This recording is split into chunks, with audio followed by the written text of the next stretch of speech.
Eh bien bonjour à tous, j'espère que vous allez bien. On se retrouve aujourd'hui sur Final Fantasy VII Ever Crisis pour faire un tour de l'actualité du jeu. Il y a eu pas mal d'annonces qui ont été faites hier. Alors comme par hasard, ils ont annoncé tout le contenu le jour où je ne pouvais pas tout simplement tourner de vidéo. Donc j'ai pas pu couvrir les news quand elles sont sorties hier. Mais c'est pas grave, on va en parler ce matin. Alors on va revenir sur l'annonce assez curieuse du prochain crossover qui sortira vendredi de la semaine prochaine.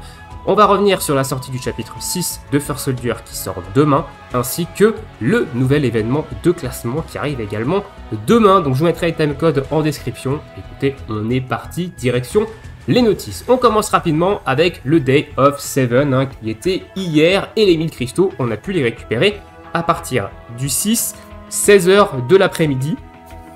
Et voilà, j'espère que vous avez bien récupéré vos 1000 cristaux, mais ça fait toujours plaisir. Je rappelle, tous les 7 du mois, on a 1000 cristaux parce que c'est le jour 7 comme Final Fantasy VII. Voilà, donc ça fait quand même plutôt plaisir. Ensuite, cette annonce assez curieuse quand même du prochain crossover qui est avec Final Fantasy VII Rebirth. Alors, pourquoi c'est assez curieux? Parce que déjà, on est dans du Final Fantasy VII, le jeu Final Fantasy VII Ever Crisis tourne autour du lore principalement de Final Fantasy VII. On a eu un crossover avec Final Fantasy IX, ce qui est à peu près normal, j'ai envie de dire, parce qu'on n'est pas dans le même lore, mais même si on reste dans du Final Fantasy, le lore, l'univers est pas le même. Là, Rebirth, on est dans le même univers, le lore est quand même différent, l'histoire racontée dans Final Fantasy VII Rebirth est différente de l'histoire qu'il y a dans le jeu original, dans Final Fantasy VII original, mais on aurait pu s'attendre à ce que l'histoire de Remake Rebirth et celui qui sortira après, le troisième volet, soient intégrés aux histoires classiques du jeu et non intégrés via un crossover. Alors on n'est pas à l'abri, évidemment, qu'ils nous rajoutent l'histoire plus tard, mais le prochain crossover est avec Final Fantasy VII Rebirth et on a quelques petites informations. Alors il sortira vendredi de la semaine prochaine, le 16 à 3h du matin, et il traitera du petit pan d'histoire où Cloud et Sephiroth vont faire l'investigation du réacteur au mont Nibel. Donc on a déjà eu ce chapitre dans l'histoire de Final Fantasy VII, c'était l'avant-dernier chapitre qui traitait de ça, je crois, et du coup on a ce pan de l'histoire de Rebirth. Donc c'est l'un des, je pense, des premières, c'est l'une des intrigues en fait qui va faire partie, je suppose, de Final Fantasy VII Rebirth. Et donc on voit évidemment ici Cloud, Sephiroth. On avait déjà vu, si vous aviez regardé les différentes vidéos de Rebirth, on avait déjà vu en fait ce combat où il y a une espèce d'attaque duo entre Cloud et Sephiroth, donc contre cette unité là qui est l'espèce de scorpion qu'on rencontre en fait dans ce réacteur du mont Nibel, enfin du moins dans les sous-sols un petit peu. Donc nouveau boss évidemment dans le jeu, et à mon avis, comme ça au hasard, il y aura des bannières évidemment comme à chaque crossover. On aura sûrement du Cloud et on aura sûrement du Sephiroth. Voilà, à mon avis, il y aura au moins les deux en bannière. Après, quels seront les autres personnages qui auront le droit à leur bannière de crossover? J'espère un peu de diversité, s'il vous plaît, et ne nous ressortez pas du Tifa Iris. Par pitié. Voilà, bon, Iris vient d'avoir une bannière, donc il y a quand même peu de chances qu'elle ait une bannière en crossover, mais un petit peu de diversité, s'il vous plaît.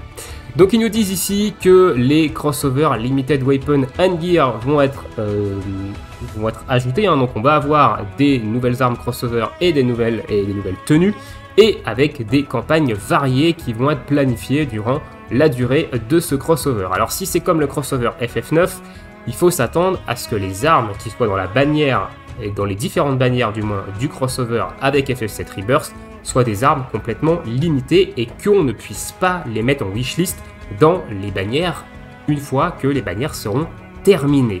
Donc à voir si les armes du crossover FF9 reviendront également dans les différentes bannières. Est-ce qu'on pourra wishlist les armes du crossover FF9 sur les bannières du crossover avec Final Fantasy VII Rebirth? Ça pourrait être plutôt sympa en fait de leur part de nous permettre de wishlist les armes limitées du crossover FF9 dans ces nouvelles bannières. Ça permettrait d'aller chercher des doublons sur certaines armes qui sont super intéressantes, notamment peut-être celle de Tifa, peut-être notamment celle de Cloud qui est très utilisée dans différents contenus depuis sa sortie. Ça, on aura le temps d'en reparler, donc ils nous donneront sûrement d'autres informations d'ici la fin de la semaine prochaine, on aura sûrement une vidéo, hein, comme on avait eu avec le crossover de Final Fantasy IX, où on verra très certainement les tenues, etc. Moi, je pense qu'on aura, comme costume de Cloud, on aura son costume quand il est en soldat Shinra. Voilà, je pense qu'on aura ce costume-là sur Cloud. C'est un petit peu ma petite prédiction. Quant à l'arme, je sais pas trop, hein, parce que ici, il a quand même son arme classique, sauf qu'on l'a déjà en jeu, cette arme-là. Donc, pourquoi pas. Mais je pense qu'il aura son costume de soldat classique, hein, celui où ils ont les épaulettes, un petit peu le casque, etc. Et pour Sephiroth, et bah pourquoi pas un costume du Sephiroth adulte sur notre personnage de Sephiroth, parce que j'ai un doute quand même sur le fait qu'on ait Sephiroth adulte en termes de personnage jouable dans le jeu, mais pourquoi pas un costume comme ça sur le Sephiroth actuel. Ça pourrait être sympa, même si son costume de base ressemble déjà un petit peu à celui-ci quand même, hein, on voit pas ce mytho, mais pourquoi pas un costume de Sephiroth adulte sur Sephiroth et une espèce d'arme à une main qui ressemble à la Masamune. Voilà, bon, c'est mes petites prédictions, dites-moi ça dans l'espace commentaire, un petit peu ce que vous pensez de ça, et surtout, est-ce que vous êtes surpris de ce crossover Final Fantasy VII Rebirth, ou est-ce que pour vous, bah c'est normal? Parce que oui, on s'attendait évidemment à avoir quelque chose sur le jeu en rapport avec la sortie de Final Fantasy VII Rebirth, mais pas forcément un crossover de cette manière.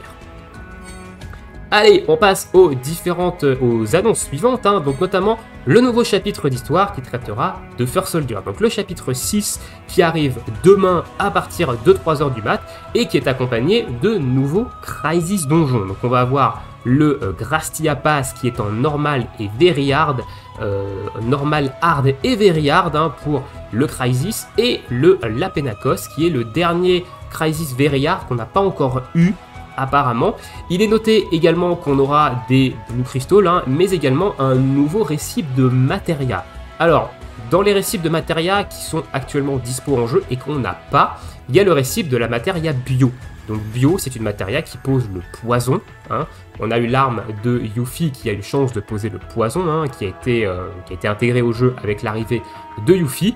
Et au niveau des Materia, eh ben, il manquerait à la limite cette Materia Bio. Mais ça peut aussi être des Materia de buff. Donc une Materia qui donnerait un +1 en attaque magique et une Materia qui donnerait un +1 en attaque physique. Ça peut également être ça, les récips de Materia. Évidemment, on verra ça demain, hein, quand ça sortira. Et ils disent également qu'il n'y aura pas de nouveaux critérions donjons. Donc, eh ben, pas de ticket d'invocation via les critérions donjons. On n'a que des Crisis. Alors c'est marrant parce que Grastia Pass, bah, c'est pas un nouveau... Enfin, c'est un nouveau donjon, donc c'est assez étonnant qu'on ne l'ait pas en critérion. Voilà, enfin, je crois que c'est un nouveau, hein. Grastia Pass, je crois que c'est un nouveau. On va les vérifier quand même. On va les vérifier. Ça se trouve, on l'a peut-être déjà dans les critérions donjons, mais ça m'étonnerait. On est Grastia Pass déjà dans les... Non, on l'a pas, hein, on l'a pas. Donc c'est assez étonnant qu'on n'ait pas de nouveaux critérions pour ce nouveau donjon, mais qu'on ait que du Crisis. Et ensuite, on a le nouvel événement de classement qui est annoncé, donc qui se déroulera dans les campings cavernes et qui aura pour faiblesse le feu et l'électricité. Alors, normalement, l'ordre des faiblesses indiquées ici indique la faiblesse qu'il y aura sur le boss du donjon, enfin sur le boss et sur le boss optionnel, et l'autre indique évidemment une faiblesse qu'il y aura principalement sur les boss, sur les mini-boss. Donc là, il y a de fortes probabilités que les boss de fin de donjon soient faibles au feu, et que la faiblesse au feu soit la faiblesse des deux qui soit un petit peu la plus importante en fait si vous voulez peut-être scorer. Et l'électrique va être sur les boss un petit peu plus, enfin sur le long du trajet. Si on prend l'exemple du dernier ranking, hein, où c'était glace et terre, on avait comme faible à la glace le premier boss, le scorpion, qui était principalement faible à la glace, enfin on utilisait la glace sur lui. Derrière, on avait le Maul Crawler, le crapaud et les jumeaux du Wutai qui, eux, étaient principalement faibles à la terre, hein, même si le Maul Crawler avait une faiblesse électrique, on utilisait principalement de la terre. Et les boss de fin, donc le dragon et le boss optionnel Ifrit, étaient faibles à la glace. Voilà, donc là, on pourrait penser un petit peu le même schéma. Donc on aurait une faiblesse feu sur les boss de fin, de la faiblesse électrique sur les autres boss et aussi de la faiblesse feu peut-être sur un ou deux autres boss. Donc voilà, je vais vous montrer un petit peu l'équipe que j'ai théorie-craftée pour ce donjon, hein, juste après. Voilà. Donc il nous explique que c'est un donjon classique, hein. Ici on va avoir les rewards classiques Donc il y a pas mal de cristaux à aller récupérer hein, sur ce type d'événement-là, que le mode accéléré n'est toujours pas disponible sur cet événement. Je pense pas qu'il le sera un jour, honnêtement. Et écoutez, voilà, donc préparez-vous un petit peu à ça. Feu électrique, et je vais vous montrer tout de suite la team un petit peu que j'ai théorie-crafté de mon côté pour aller tenter de scorer dans ce donjon. Alors elle sera peut-être amenée à évidemment bouger en fonction du donjon, en fonction des différents buffs, etc. Mais voilà, ma team à l'heure actuelle, je partirai de base avec ça. Donc on a ici un Cloud qui est plutôt feu, hein, j'ai son costume de feu, j'ai son arme de feu qui n'est pas étoilée, hein, j'ai pas d'étoile rouge dessus, donc je vais pas faire énormément de dégâts de feu avec son arme. J'ai la Murazame qui, elle, est OB6, hein, une étoile rose, donc pour taper électrique. Donc j'ai un Cloud qui est électrique feu hein, dans sa composition. On a 6 de P attaque, on a 3 de lightning, hein, 25% de dégâts de foudre en plus. On a 2 en fire pots, donc 15% de dégâts en feu supplémentaire.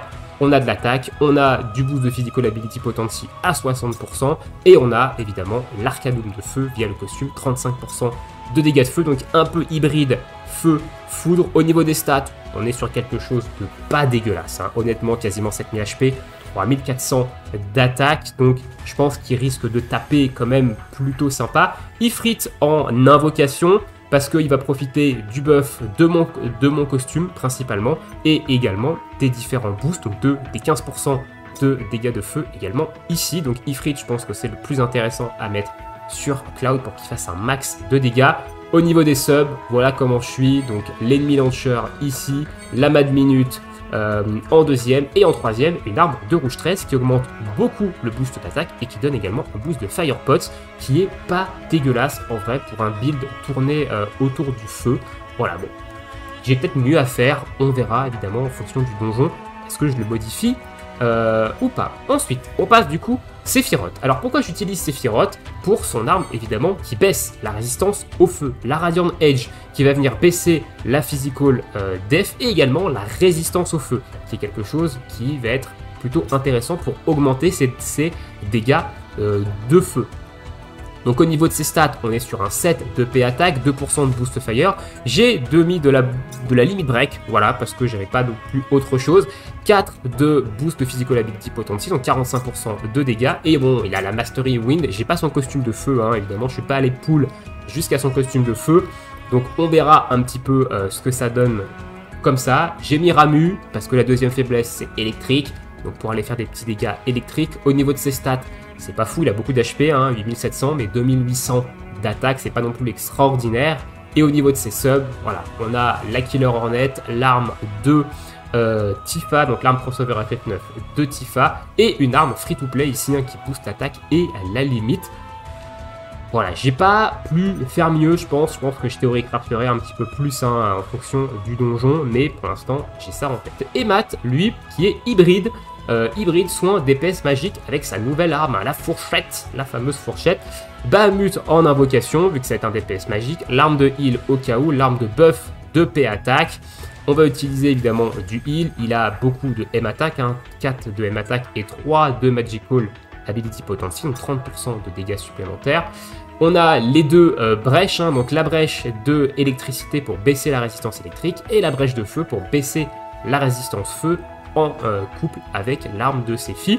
Au niveau de ses subs, il a des subs principalement axés magique, parasol, power soul et son arme free-to-play de Noël. Et au niveau des stats, on est sur 7100 HP, 2500 d'attaque magique et on a quand même 2000 de heal qui reste quand même pas dégueulasse si jamais on doit soigner. Voilà un petit peu l'équipe que, de mon côté, j'ai théorie-craft un petit peu pour ce dungeon ranking. Elle sera sûrement amenée à bouger en fonction du donjon de demain.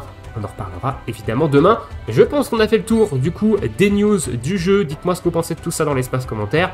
Et nous, on se retrouve demain pour le Friday News hein, avec les plus d'infos sur ces petites news là. Et évidemment, reset de la coop. Tout ça, peut-être une bannière, on ne sait pas. Je vous laisse ici. Je vous souhaite à tous une très bonne journée, très bonne soirée, bon jeu. Et à bientôt. Ciao, ciao.